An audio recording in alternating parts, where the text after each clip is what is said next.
حقه والمسكين وابن السبيل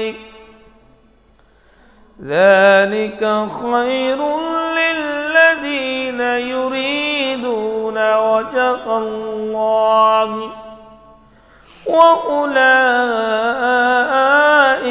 هم المفلحون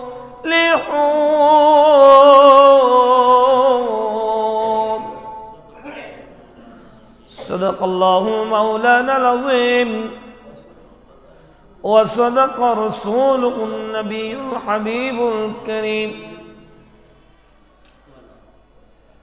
ونحن على ذلك من الشاهدين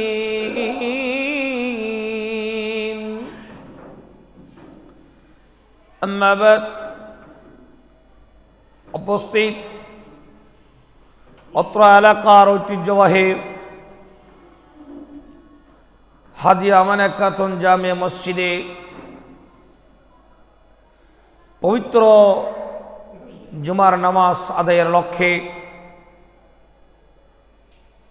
আমার এই মসজিদের সম্মানিত মুসাল্লিন কিরাম মুরব্বি নিজাম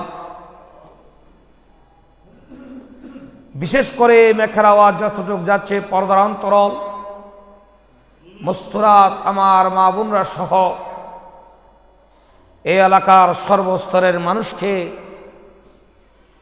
জানাই আসসালামু আলাইকুম ওয়া রাহমাতুল্লাহি ওয়া বারাকাতুহু।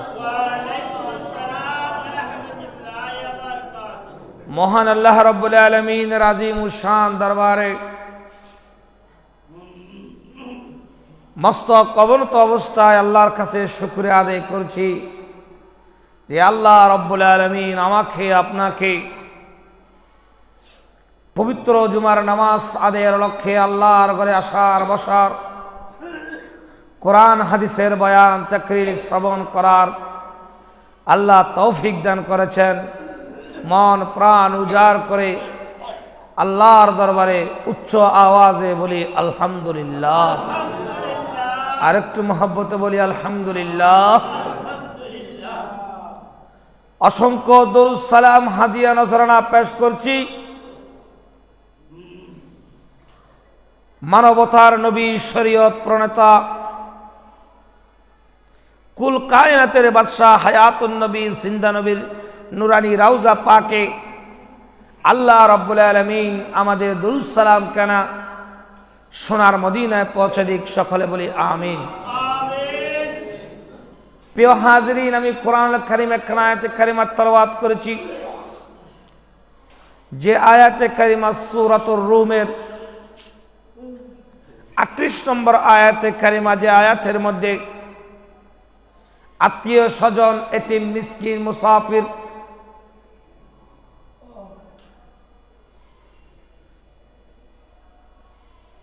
এতিম মিসকিন অসহায় মুসাফিরদের হকের ব্যাপারে যে আয়াতে কারিমা তেলাওয়াত করেছি সে আয়াতে কারিমার মধ্যে এতিমের বিষয়ে কথা এসেছেন, মিসকিনের বিষয়ে কথা এসেছেন। আজ জুমার খুতবায় সেই বিষয়ের উপর ইনশাআল্লাহ তাকরীর বয়ান করব। আল্লাহ রাব্বুল আলামিন আমাদেরকে বিষয়গুলো শোনার বুঝার আল্লাহ তৌফিক দান করুক, সকলে বলি আমিন। এতিম বলা হয় তাকে যে নাবালক অবস্থায় পিতা হারিয়েছেন, তাকে এতিম বলা হয়। শরীয়তের পরিভাষায়, ইসলামের পরিভাষায় অবুঝ অবস্থায় বাবা হারিয়ে ফেলাকে এতিম বলা হয়। আর সেই এতিমের সাথে দূর ব্যবহার করা হারাম, সুন্দর ব্যবহার করা ওয়াজিব। সুবহানাল্লাহ। এতিমের সাথে দূর ব্যবহার করা হারাম, সুন্দর ব্যবহার করা, তাদেরকে ভালোবাসা, আগলিয়ে রাখা, মহব্বত করা আল্লাহ প্রত্যেক মুসলমানের সমর্থবানদেরকে আল্লাহ ওয়াজিব করে দিয়েছেন। জোরে বলি সুবহানাল্লাহ। কোরআন কারীম আল্লাহ রাব্বুল আলামিন ফাআতিল কুরবা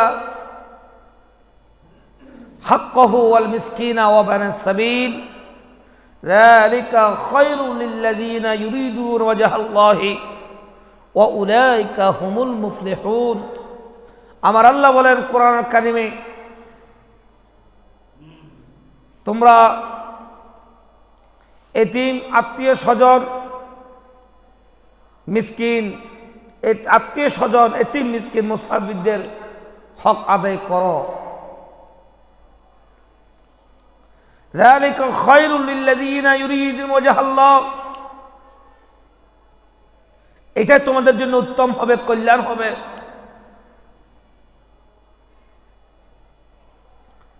উলাইকা হুমুল মুফলিহুন ওয়া উলাইকা হুমুল মুফলিহুন, আর যারা আল্লাহর সন্তুষ্টি চায় তারাই হচ্ছে এই জমিনের মধ্যে সবচাইতে সফল মানুষ। সুবহানাল্লাহ বলে আল্লাহ সংজ্ঞা দিচ্ছেন জমিনের মধ্যে সফল মানুষ কারা। জমিনের মধ্যে সফল মানুষ হলো ও উলাইকা হুমুল মুফলিহুন, যারা আল্লাহর সন্তুষ্টি চায় এই জমিনের মধ্যে তারাই হচ্ছে সফল মানুষ। ইউরিদুনা ওয়াজহাল্লাহি ওয়া উলাইকা হুমুল মুফলিহুন, জমিনের মধ্যে তারাই সফল যারা আল্লাহর সন্তুষ্টি চায়। সূরাতুর রুমের 38 নম্বর আয়াতে কারিমার মধ্যে এই আয়াতে কারিমা আসছেন। এর দ্বারা এতিম, মিসকিন, গরিব, অসহায়, আত্মীয় স্বজনকে সহযোগিতা করা, এটা কোনো অনুগ্রহ বা দয়া নয়। এতিম, মিসকিন, গরিব, অসহায়, বিধবা, হত দরিদ্রকে সহযোগিতা করা, এটা তাদের প্রাপ্য, এটা তাদের হক। সুতরাং কোন এতিমের দায়িত্ব নিলে, কোন মিসকিনের দায়িত্ব নিলে সহযোগিতা করা, সাহায্যের হাত বাড়িয়ে দেওয়া, এটা করুণা কিংবা ভিক্ষা, অনুগ্রহ নয়, এটা হচ্ছে হক, এটা তার প্রাপ্য, এটা তার হক, এটা দেওয়া, এটা দেওয়া হচ্ছে আপনার দায়িত্ব, এটা করুণা নয়। যারা এতিম, মিসকিন, অসহায়, গরিব, বিধবা, মুসাফিরকে যারা দান করেন, সহযোগিতা করেন, এটাকে যারা করুণা মনে করেন, এটা সম্পূর্ণ ভুল। আল্লাহ আপনাকে সম্পদ দিয়েছেন, টাকা পয়সা, ধন দৌলত দিয়েছেন। আপনার সম্পদের মধ্যে এতিমের সম্পদ আছে, আপনার সম্পদের মধ্যে মিসকিনের সম্পদ আছে, আপনার সম্পদের মধ্যে গরিবের অধিকার আছে, আপনার সম্পদের মধ্যে বিধবারও অধিকার আছে। এটা আপনি আপনার সম্পদ থেকে দিবেন, আর যারা পাবে এটা তাদের ন্যায্য অধিকার। সুবহানাল্লাহ বলি। তাই সম্পদ দিলে, দান করলে কখনো সম্পদ কমে না, বরঞ্চ না দেওয়াতে সম্পদ কমে যায়।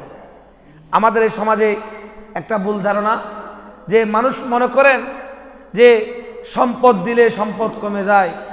সম্পদ দিলে কখনো সম্পদ কমে না, সম্পদ দিলে সম্পদ আরো বৃদ্ধি পায়। জোরে সোরে বলি সুবহান। আল্লাহ সুবহানাহু ওয়া তাআলা সূরাতুর রুমের মধ্যে আমার আল্লাহ বলেন, فآت ذا القربى حقه والمسكين وابن السبيل ذلك خير للذين يريدون وجه الله وأولئك هم المفلحون।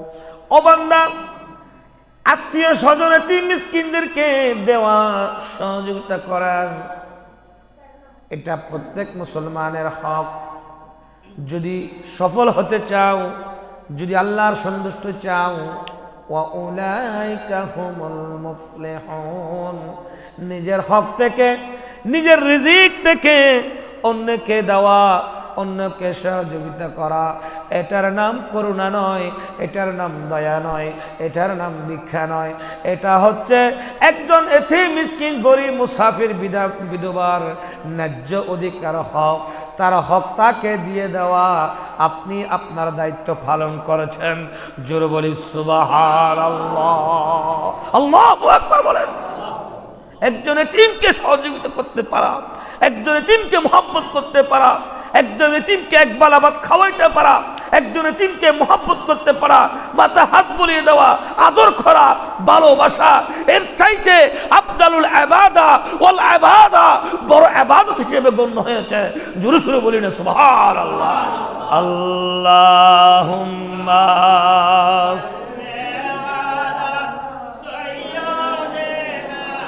মাওলানা ওয়ালা আলি সাইয়্যিদিনা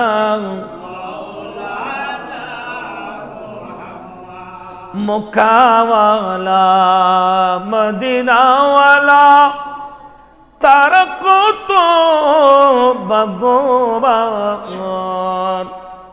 আমার নবী তশরীফ আনলেন রহমাতাল লিল আলামিন। আল্লাহুম্মা সাইয়্যিদিনা মাওলানা ওয়ালা আলি সাইয়্যিদিনা।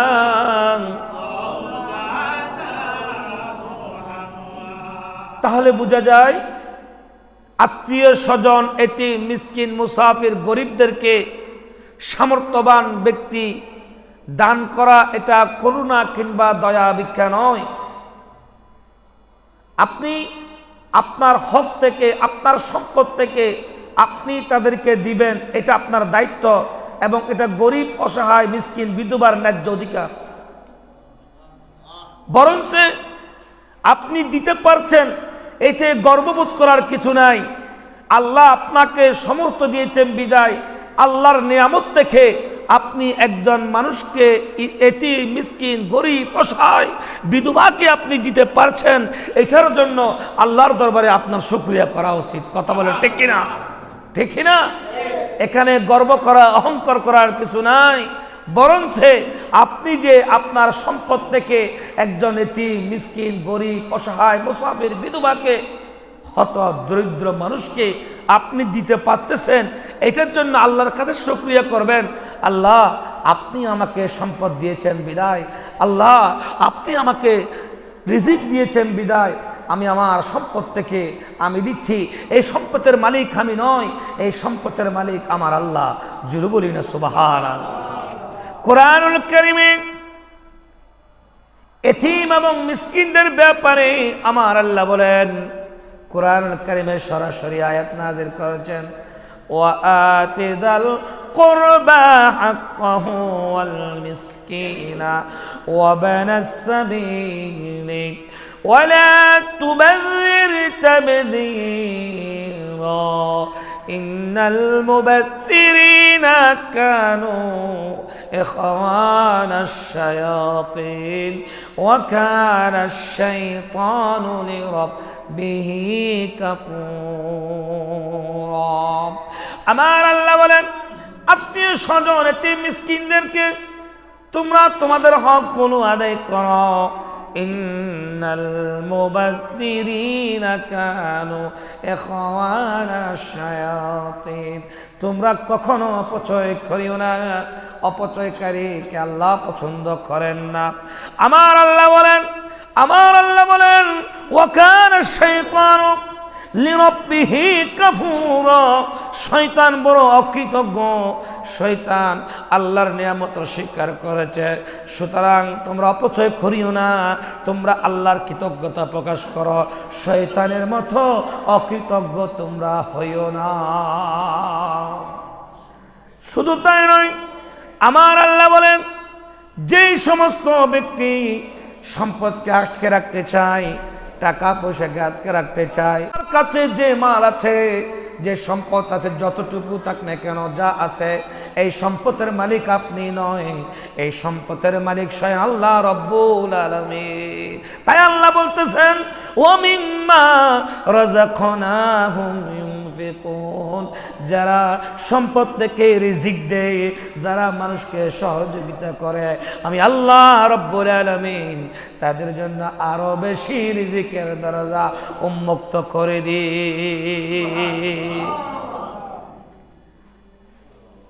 সেজন্য সম্পদ যাই থাকুক না কেন, আল্লাহ আপনাকে যাই রিজিক দিয়েছেন সব রিজিক নিজের মনে করবেন না। ওফি আমওয়ালিহিম হাক্কুল লিসাইলি ওয়াল মাহরুম, কিছু মানুষ আত্মকেন্দ্রিক জীবন যাপন করেন, শুধু নিজে ভালো থাকার মধ্যে শান্তি খুঁজে, আছে না নাই? কিছু মানুষ আমাদের এই সমাজে আপনি দেখতে পাবেন, নিজের বউ ছেলে মেয়ে নিয়ে নিজে একটু ভালো থাকতে চায়। এটাকে বলা হয় আত্মকেন্দ্রিক জীবন যাপন। আত্মকেন্দ্রিক জীবন যাপনের মধ্যে কোনো শান্তি নাই। অন্যকে খাওয়ানো, অন্যকে সহযোগিতা করা, অন্যের সাহায্য, কষ্টে দুঃখে দুর্দশায় নিজেকে বিলিয়ে দেওয়া, এটার মধ্যে শান্তি আছে। আত্মকেন্দ্রিক জীবন যাপনের মধ্যে কোনো শান্তি নাই, সুখ নাই। আজকে আমাদের সমাজ ব্যবস্থা আত্মকেন্দ্রিকের দিকে ঝুঁকিয়ে পড়ছে, নিজে ভালো থাকার চেষ্টা করতে, শুধু নিজে ভালো থাকতে গিয়ে নিজের সংসারে অশান্তির বাগান বসিয়ে গেছে। ঠিক কিনা? ঠিক কিনা? নিজে ভালো থাকার মধ্যে সুখ নাই, আর একজনকে ভালো রাখার মধ্যে সুখ আছে। সুবহানাল্লাহ বলেন না? তাই আল্লাহর নবী বলেন, ওয়াফি আমওয়ালিহিম হাক্কুল লিসাইলি ওয়াল মাহরুম। ও বান্দা, আমি তোমাকে রিজিক দিয়েছি, হঠাৎ করে তোমার ঘরে একজন মেহমান আসছে, তুমি মেহমানদেরকে মেহমানদারি করো।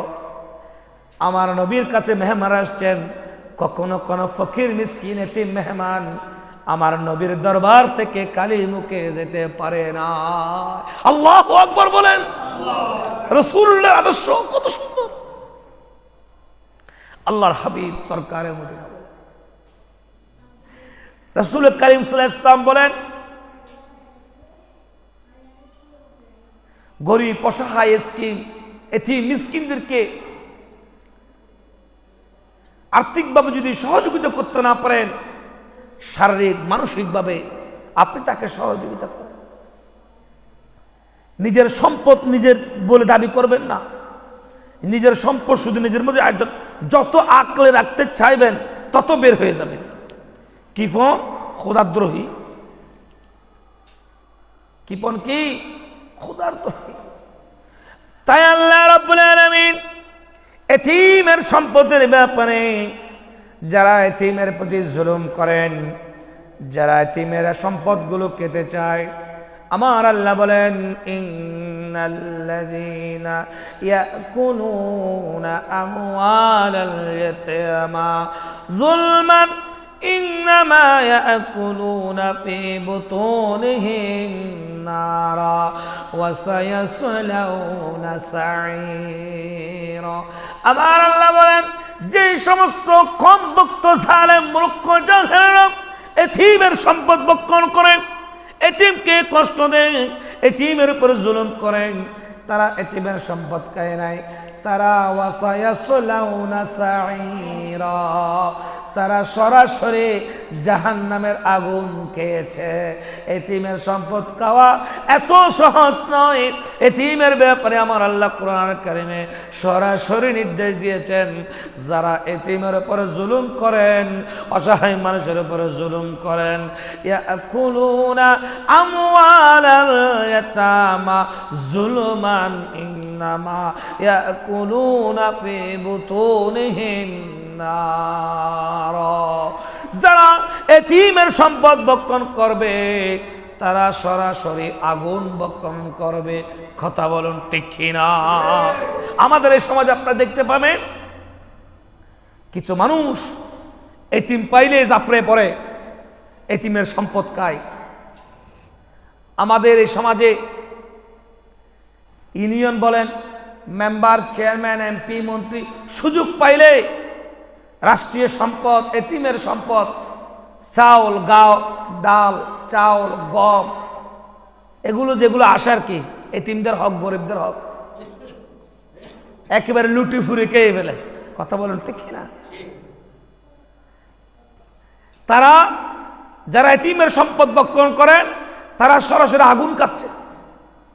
আল্লাহর কোরআন বলতেছে জুলমান ইন্নামা ইয়াকুলুনা ফি বুতুনিহিম নারা, সূরা নিসার 10 নম্বর আয়াতে কারিমার মধ্যে বলে যে সমস্ত মানুষ এতিমের সম্পদ ভক্ষণ করেন, এতিমকে কষ্ট দেন, তারা সরাসরি আগুন ভক্ষণ করছে, আগুন খাচ্ছে। শুধু তাই নয়, আজকে আমাদের সমাজে দেখতে পাবেন কিছু মানুষ এতিম পেলেই দুর্বল ভেবে তাদেরকে অত্যাচার করেন। সম্পদ হঠাৎ করে দেখবেন বাবা মারা গেছে, আপন চাচা সম্পদ নিয়ে, আপন ভাই আত্মীয় স্বজন আগে যাত্রায় পড়ে, কারণ সেটা এতিম। এতিমের ব্যাপারে কঠোরতা, কোরআন এবং হাদিসের মধ্যে এতিমের ব্যাপারে কঠোরতা এসেছেন। কোন এতিমকে করুণা করা, দয়া করা, দয়া বা করুণা করাকে এটাকে গর্ববোধ করার কিছু নাই, এটা এতিম মিসকিনের হক এবং অধিকার। সেজন্য আল্লাহ সুবহানাহু ওয়া তাআলা কোরআনুল কারীমের মধ্যে আবার আয়াত আনলেন, ফাআম্মাল ইয়াতীম ওয়া আম্মা বিনি'মাতি রাব্বিকা ফাহাদ্দিস। আল্লাহর হাবিব সরকারে মদিনা রাসূল করিম সাল্লাল্লাহু আলাইহি ওয়াসাল্লাম, দয়াল নবী, মায়ার নবী, উম্মতের তারানেওয়ালা নবী, আমার নবী মায়ের গর্ভে 6 মাস থাকা অবস্থায় পিতা খাজা আব্দুল্লাহকে হারিয়েছেন। এতিম অবস্থায় রাসূল করিম দুনিয়ার মধ্যে আসলেন। আসার পরে আমার নবী পিতার আদর পায় না, এতিম নবী দুনিয়া আসলেন। আল্লাহর হাবিব সরকারে মদিনা যখন পাহাড়ের দেশের তলাদেশ, পাহাড়ের মধ্যে যখন খেলাধুলা করতে সন্তানরা, আমার নবীও তাদের সাথে যেতেন, দেখতেন তাদের পিতারা সেই সন্তানকে আদর করেন, মহব্বত করেন। আমার নবীও দেখলেন তাদের পিতাদেরকে মহব্বত করেন। মা আমানাকে জড়িয়ে ধরে কান্না করে বলেন, আম্মা, তাদের পিতারা তাদের সন্তানকে কত মহব্বত করেন। আমার নবী চোখের পানি ছেড়ে দিলেন। আমার আল্লাহ সঙ্গে সঙ্গে কোরআন কারীমের আয়াত নাজিল করলেন, আলাম ইয়াজিদিকা ইয়াতীমান ফাআওয়া ওয়া ওয়াজাদাকা দাল্লান ফাআদা ওয়া ওয়াজাদাকা আইলান ফাআওনা ফাআম্মাল ইয়াতীমা ফালা তাকহার ওয়া আম্মাস সাইলা ফালা তানহার ওয়া আম্মা বিনি'মাতি রাব্বিকা ফাহাদ্দিস। ও নবী, আমি কি আপনাকে এতিম অবস্থায় পাই নাই? আমি কি আপনাকে দয়া করে নাই? ইয়া রাসূলুল্লাহ, আল্লাহর নবী, দুনিয়ার কোন এতিমকে আপনি ধমক দিবেন না। আল্লাহ রাব্বুল আলামিন এতিমদের জন্য, আল্লাহ রাব্বুল আলামিন এতিমদের প্রতি কঠোরতা করা যাবে না এবং কোন ভিক্ষুককে ধমক দিবেন না। ও আম্মা বিনি'মাতি রাব্বিকা ফাহাদ্দিস। আমি কি আপনাকে অনুগ্রহ করে নাই? আমি কি আপনাকে করুণা করে নাই? জোরে বলি সুবহানাল্লাহ। সেজন্য রাসূল করিম সাল্লাল্লাহু আলাইহি ওয়াসাল্লাম এতিমের ব্যাপারে কথা বলতে গিয়ে আমার নবী সবসময় যখন এতিমের কোনো বিষয়ে কথা বলতেন, আল্লাহর নবী চোখের পানি ছেড়ে দিয়ে সাহাবায়ে কেরামের সামনে কান্না করতেন। আয় আমার সাহাবারা, সারা পৃথিবীর যত এতিম রয়েছেন সমস্ত এতিমের অভিভাবক হলেন আমার নবী রাসূলুল্লাহ সাল্লাল্লাহু আলাইহি ওয়াসাল্লাম। জোরে সুরে বলি সুবহানাল্লাহ।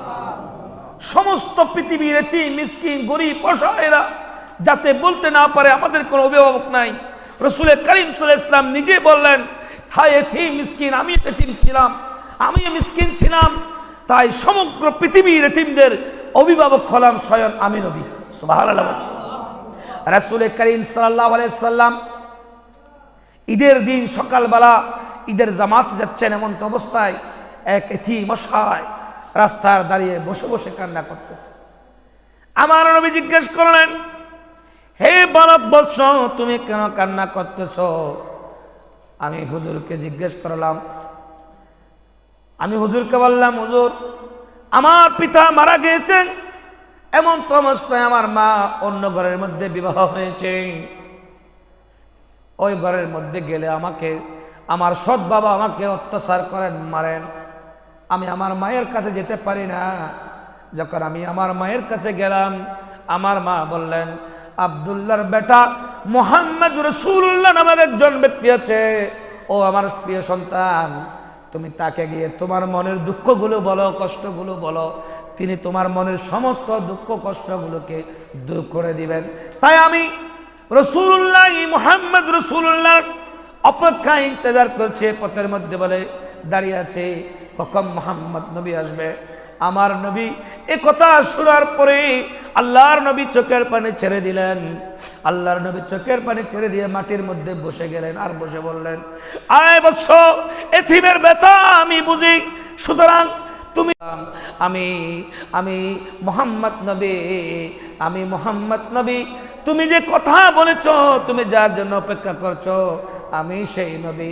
এ কথা বলার পরে ওই এতিম মাসুম বাচ্চাকে আমার নবী কোলের উপর নিলেন, আর নিয়ে বললেন, আয় এতিম, মনে কষ্ট নিও না, দুঃখ নিও না, শোনো, আমিও এতিম ছিলাম, মিসকিন ছিলাম, গভীরভাবে শোনো, আমি নবী যদি তোমার পিতা হয়ে যায়, আয়েশা যদি তোমার মা হয়ে যায়, তোমার কেমন লাগবে?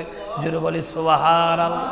এই কথা থেকে, এই ঘটনা থেকে এটাই স্পষ্ট হয়ে যায়, সমগ্র পৃথিবীর এতিমের অভিভাবক আল্লাহ আমার নবীকে বানিয়ে দিয়েছেন। জোরে বলি সুবহানাল্লাহ। আল্লাহুম্মা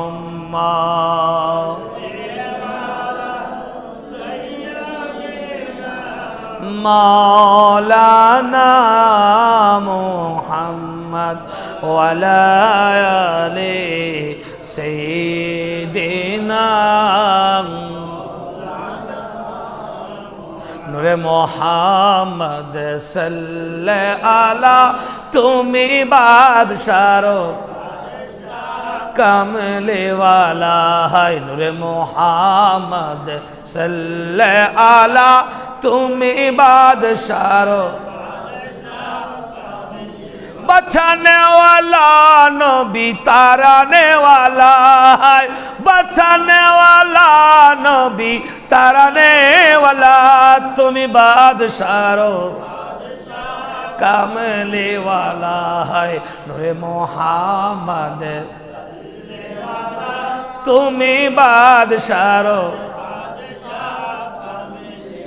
প্রিয় হাজিরিন, একটু গভীর মনোযোগ। সূরাতুল মাউনের মধ্যে আমার আল্লাহ বলেন, আরাআইতাল্লাযী ইউকাযযিবু বিদ্দীন ফাযালিকাল্লাযী ইয়াদউল ইয়াতীম ওয়া লা ইয়াহুদ্দু আলা তুআমিল মিসকিন। আমার আল্লাহ বলেন, এতিমের প্রতি দুর্ব্যবহার করিও না, এতিমদেরকে মিসকিনদেরকে ধমক দিয়ে কথা বলবে না, গাড় ধাক্কা দিবেন না, ফকিরদেরকে ধমক দিবেন না। আমার আল্লাহ বলেন, যারা এতিমকে কষ্ট দেয়, এতিমকে কষ্ট দেওয়া, এতিমের সাথে দুর্ব্যবহার করা প্রত্যেক মুসলমানের জন্য হারাম।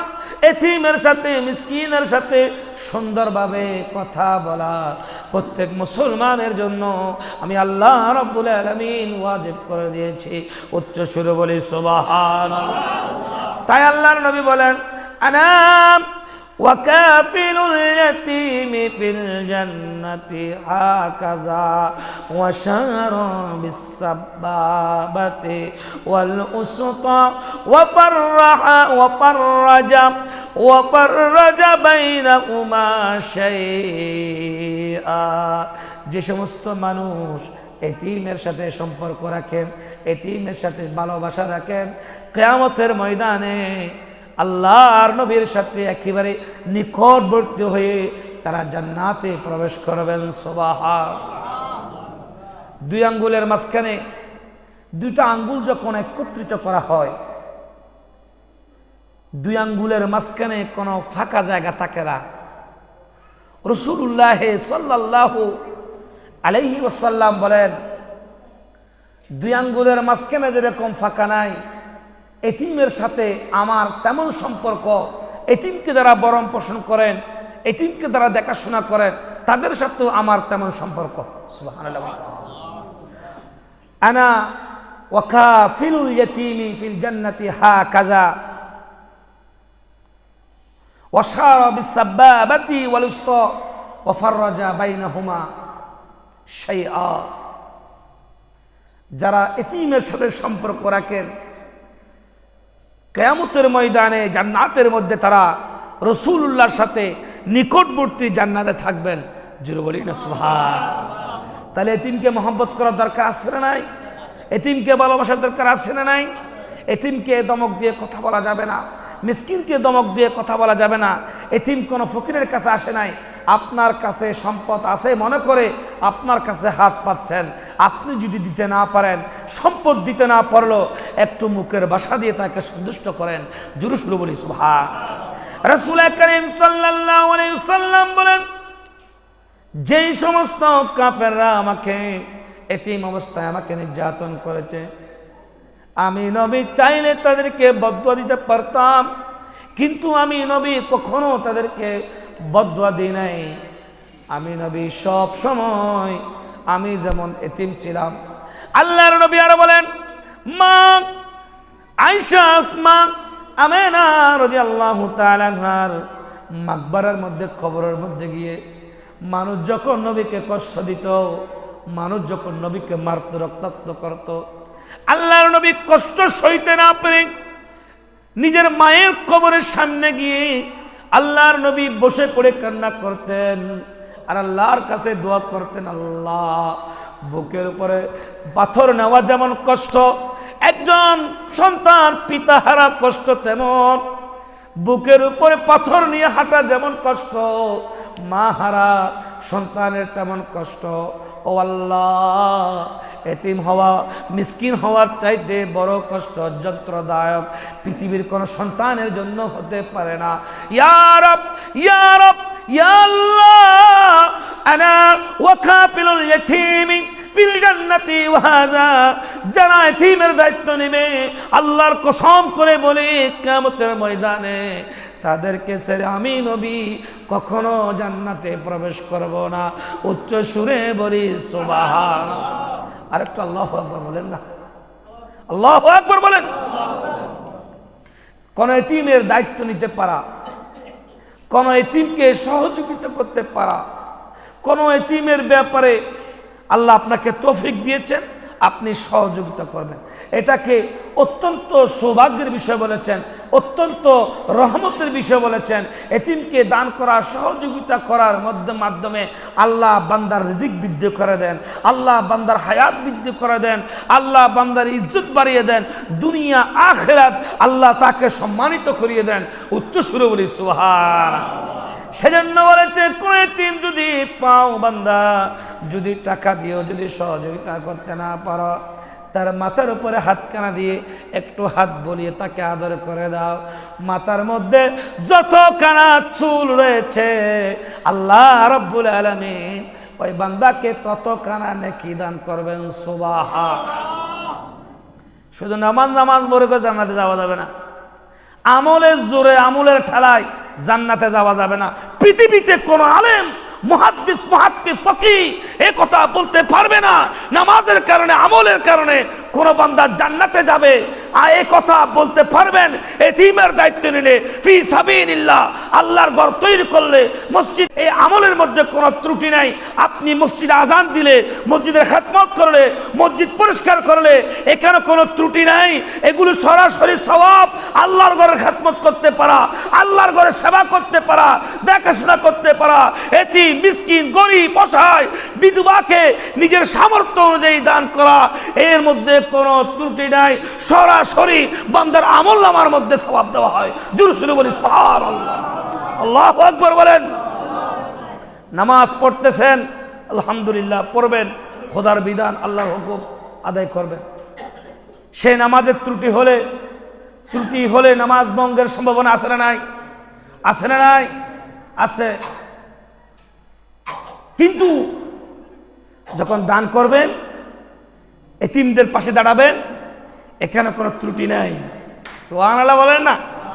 গত জুমায় এলম এবং আবেদ, আলেম এবং আবেদ, আলেম এবং আবেদের কথা বলেছি। আমাদের সমাজে মান্যগণ্য জঘন্য ব্যক্তিরা ঘরে বসে থাকে, মসজিদ কখন আজান দিবে, দূরে কখন আসবো। একজন ব্যক্তির ভিতরে কথা চেতনা জাগ্রত করে না, হুজুর যেমন আজান দেয় আমিও কি আজান দিতে পারি না, আমিও তো আজান দিলে সওয়াবের অধিকারী হব। সুবহানাল্লাহ বলেন না। রাসূল করিম সাল্লাল্লাহু আলাইহি সাল্লাম বলেন, খায়রু বাইতিন ফিল মুসলিমিনা বাইতুন ফি ইয়াতীমুন, যে ঘরের মধ্যে এতিম আছে এই ঘরের মধ্যে আল্লাহর রহমত সরাসরি নাজিল হয়। আল্লাহু আকবার বলেন। রাসূল করিম সাল্লাল্লাহু আলাইহি সাল্লাম বলেছেন, সেজন্য এতিমের ব্যাপারে তোমরা খুব সতর্ক থাকবে। এতিমের ব্যাপারে একজন ফকির আপনার কাছে আসলো, আপনি দিতে পারেন নাই, সমর্থ নাই, কোনো আফসোসও নাই, দুঃখও নেই, কিন্তু আপনি দমক দিতে পারবেন না। ফাযালিকাল্লাযী ইয়াদউল ইয়াতীম ওয়ালা ইয়াহুদ্দু আলা তুআমিল মিসকিন। রোজার কাফারা কি বলেন দেখুন, রোজার কাফারা কি? একজন মানুষ রোজা রাখতে পারে নাই,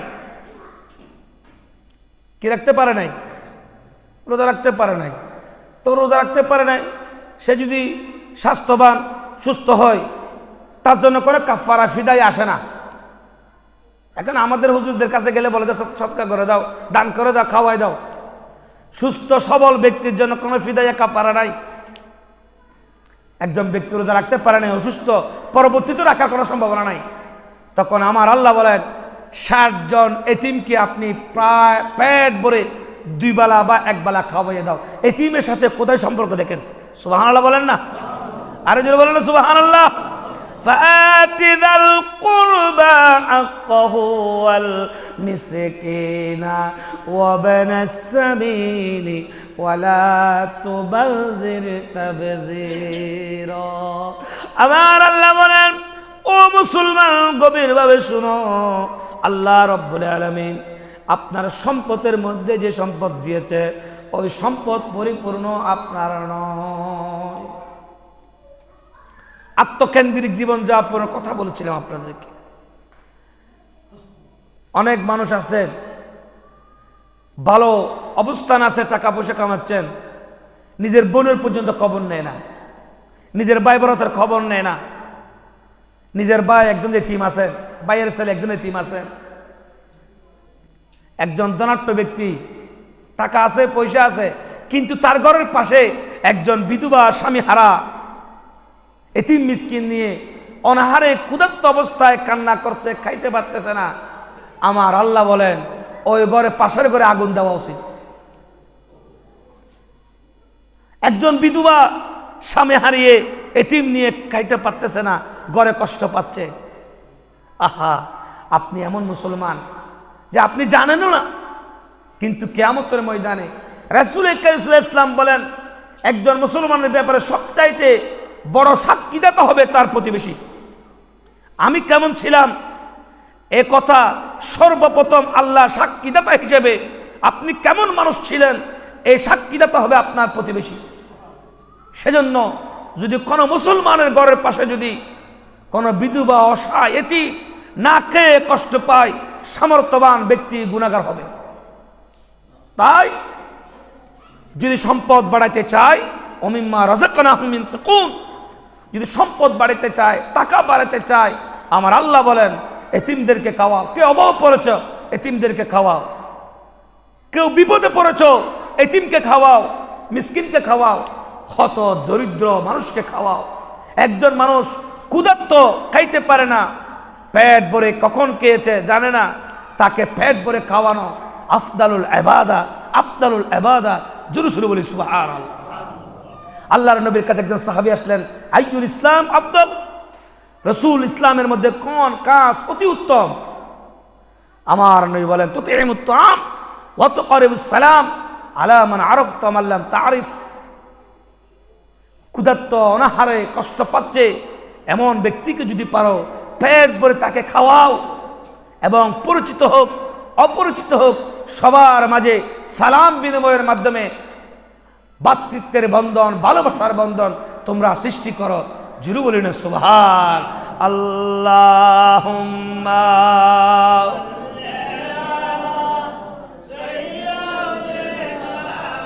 মাওলানা মুহাম্মদ ওয়া আলা আলি সাইয়্যিদিনা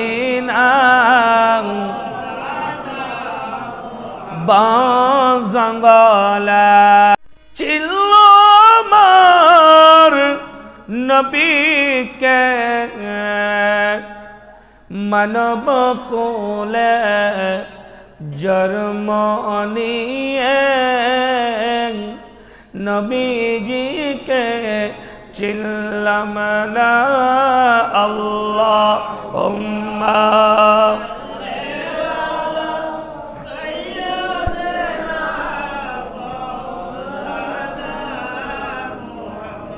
ওয়ালা আলি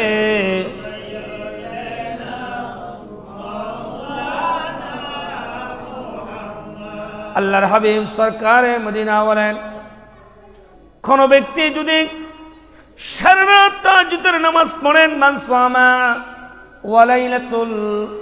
ওয়ালাইলাতুস সিয়ামি ওয়ালাইলাতুল লাইলি, কোন আল্লাহর বান্দা যদি সারা রাত যদি তাহাজ্জুদের নামাজ পড়েন, দিনের বেলা যদি রোজা রাখেন, আর কোন ব্যক্তি জিহাদের ময়দানে জিহাদের ফজিলত পেল, ওই ব্যক্তি যেমন সওয়াব পাবে।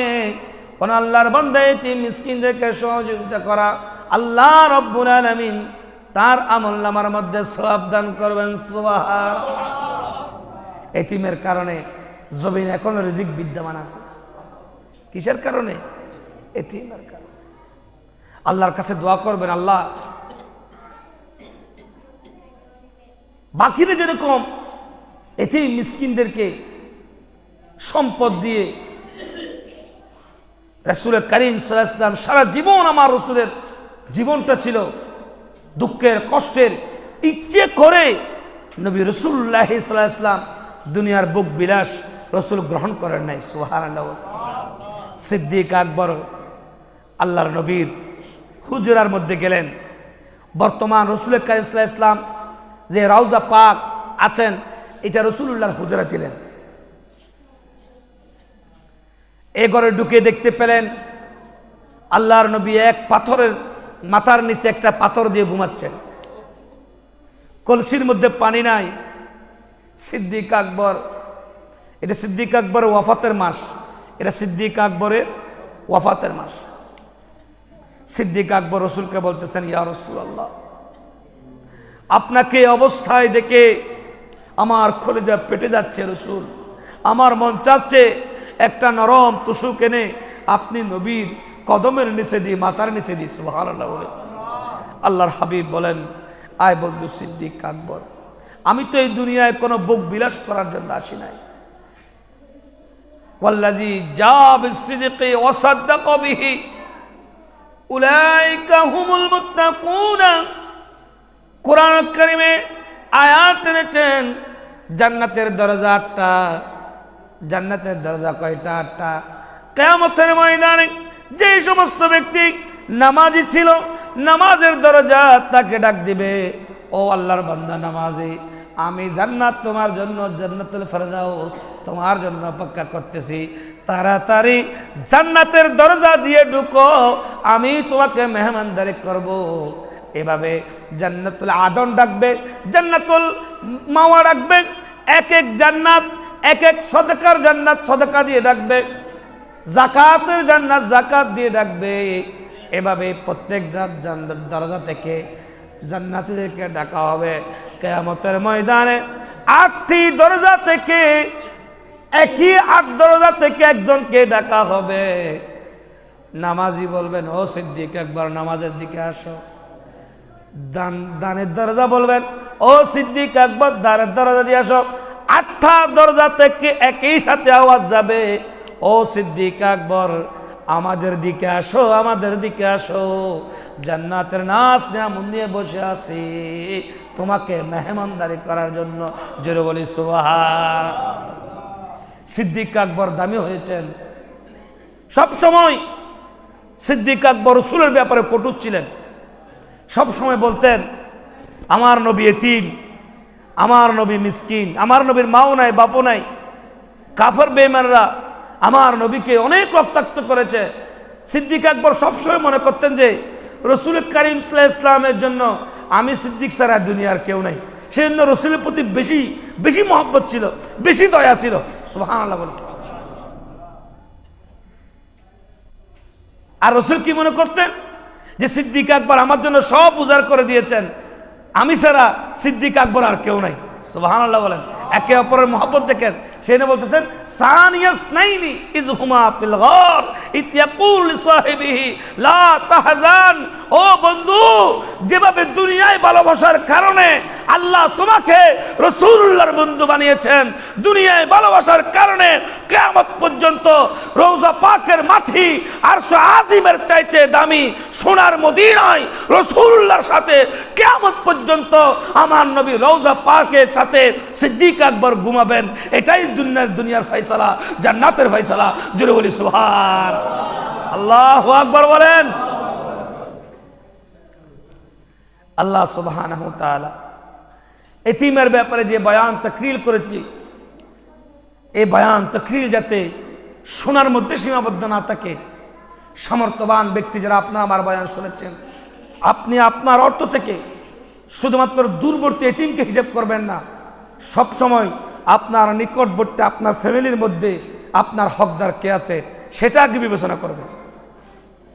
আপনার ঘরে যদি আপনার একজন বোন স্বামীহারা থাকে, আপনার একজন ভাইয়ের ছেলে এতিম থাকে, তাকে আপনি আগে সহযোগিতা করেন।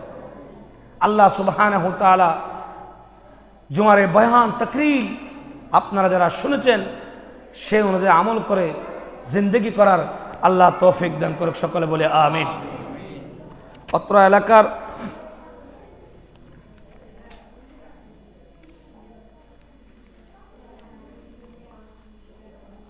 দাওয়াত ইসলামী বাংলাদেশ কর্তৃক আয়োজিত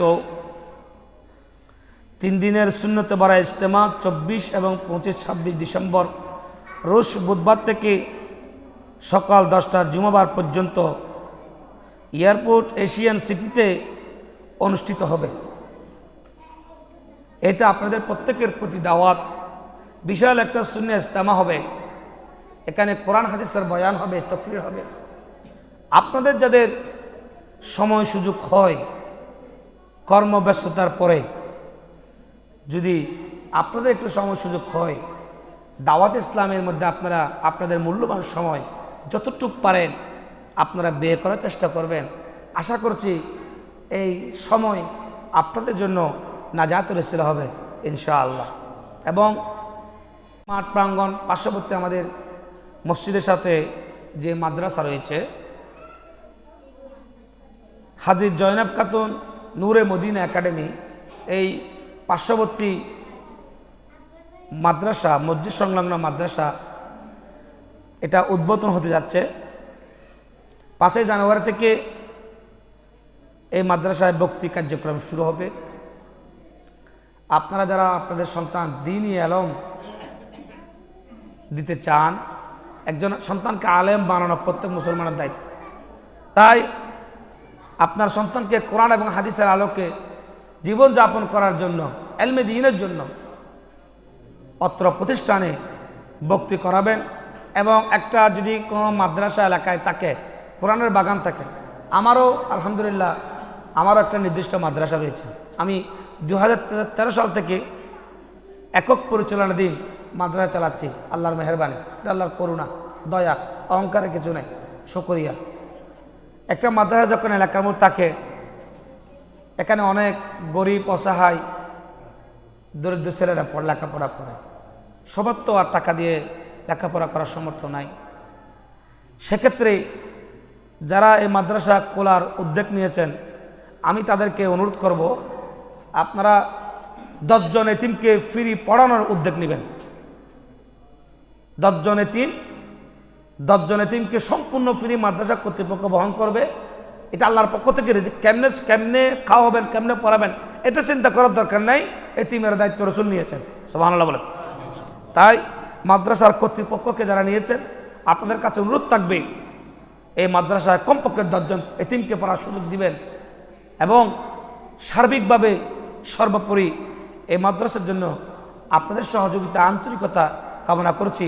আল্লাহ পাক রব্বুল আলামিন হাজী জয়নাব খাতুন নূরে মদিনা একাডেমি এই মাদ্রাসাকে, দ্বীনের বাগানকে, কোরআনের বাগানকে আল্লাহ কবুল করুক। সকলে বলি আমিন। প্রত্যেকে আপন আপন জায়গা থেকে আপনার সন্তানকে দ্বীনি শিক্ষায় গড়ে তুলে দ্বীনের সম্পদ হিসেবে, নিজের সম্পদ হিসেবে, কবরের সম্পদ হিসেবে গড়ে তোলার আল্লাহ তৌফিক দান করুক। সকলে বলে আমিন। ওয়া আখিরু দাওয়ানা আনিল